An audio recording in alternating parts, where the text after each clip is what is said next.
zmeraj ga moraš blokirati, zaradi tega, ker s tem si mi vzel, recimo temu, veter iz jader.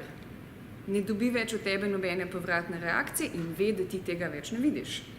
Tako da prvič mu ne odgovarjaj, ne spuščaj se v prepir, blokiraj ga, se bo naveličal.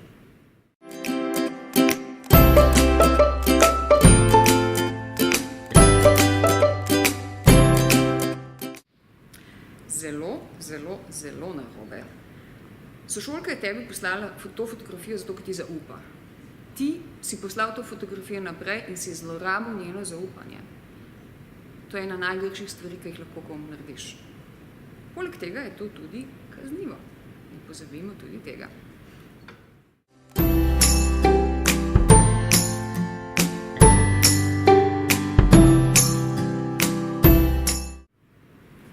Pogovarjaj se z njimi, uživo.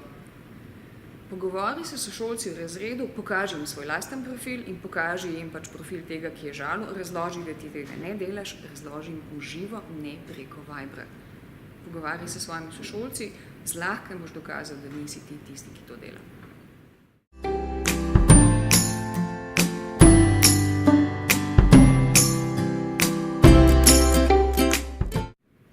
Pomagaj.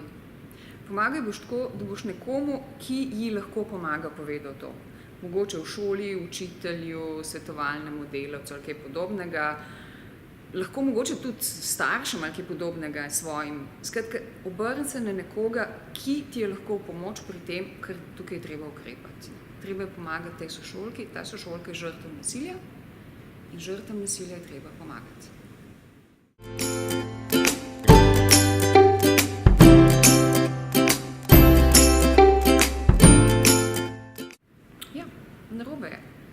Narobe je, če jih ne vprašaš.